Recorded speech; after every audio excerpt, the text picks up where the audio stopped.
Welcome back. Okay, let's dive right into this deep dive, focusing on your MSRA revision notes.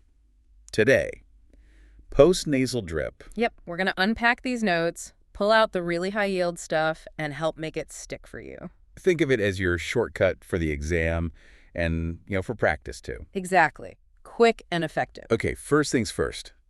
What is post-nasal drip?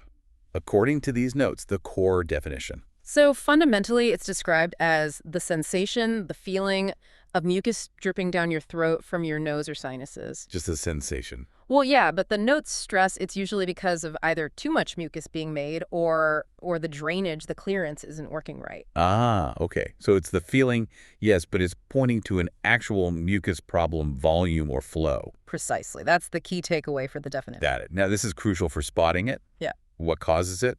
What are the common reasons? And who's more likely to get it? Right, the etiology. The notes list several big ones. Think allergies. That's really common. Sinus infections, sinusitis, general upper respiratory infections like colds, even GERD, acid reflux can trigger it. GERD. Interesting, yeah. Also, some medications, irritants like smoke or pollution, and sometimes actual structural issues in the nose or sinuses. And these causes often overlap with the risk factors, right? Exactly. If you have allergies, chronic sinusitis, get lots of infections, or you're around irritants a lot, well, you're just more likely to run into problems with mucus. So for revision, seeing those conditions in a question stem should make you think P&D. Definitely. Causes and risk factors are very closely linked here. So pathologically, what's actually going on? What's the mechanism? It's pretty straightforward, really. The notes explain it as either too much mucus production, often due to inflammation, Right. or the cilia, the little hairs that clear mucus, aren't working properly, so it just builds up. Like a blocked drain or something. Everything backs up. Yeah, that's a good way to think about it. Right. The system's overloaded or blocked, leading to that drip sensation and irritation. Okay, so what does the patient actually experience? What are the clinical features we need to look out for? Well, obviously the dripping sensation itself, but also, very commonly, frequent throat clearing, that constant Mm-hmm. A persistent cough is a big one, and the notes highlight it's often worse at night. Worse than that. Okay, that's high yield. Definitely. Also, a sore or irritated throat, maybe some hoarseness, bad breath sometimes, and you might see other signs like a stuffy nose, depending on the cause. So that chronic cough, especially if it's nocturnal, and the throat clearing, those are the absolute must-knows for the MSRA. I'd say so. If you see those, PND should be high on your differential list. Speaking of differentials, what else could present like this? What do the notes say we need to rule out?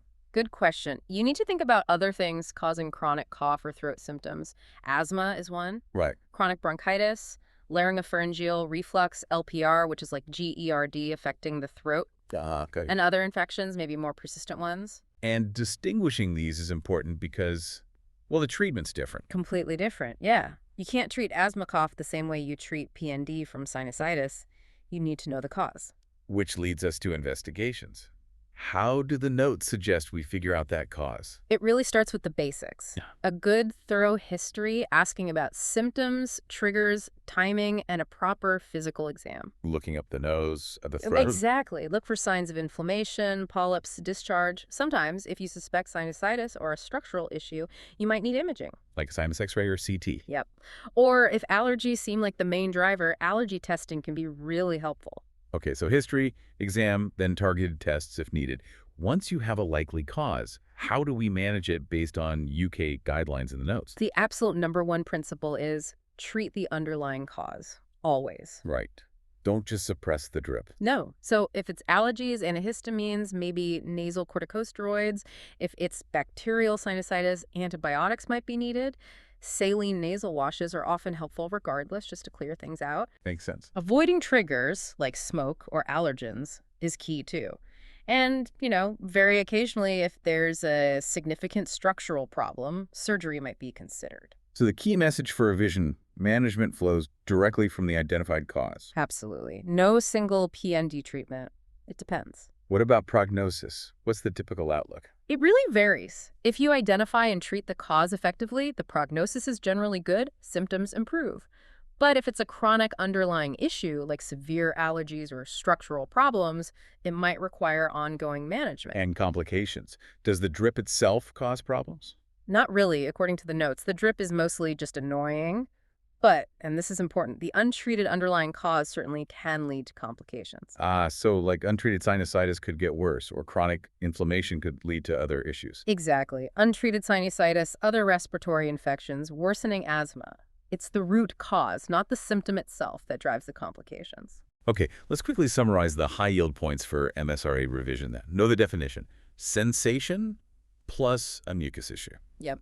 Know the common causes and risk factors, allergies, infections, GERD, irritants. Recognize those key symptoms. Throat clearing, chronic cough, especially worse at night. Remember the main differentials: asthma, LPR, bronchitis. And critically, investigations and management target the underlying cause. Nailed it.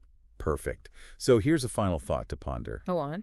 Next time you encounter that patient with the chronic cough and throat clearing, how would you efficiently work through your differentials, PND, asthma, LPR, using clues from the history and exam to guide your next steps? A very practical challenge, something to really think about. Indeed. Well, that wraps up our deep dive on post-nasal drip. Thanks for joining us. And don't forget, for more MSRA revision resources, check out pastthemsra.com and freemsra.com.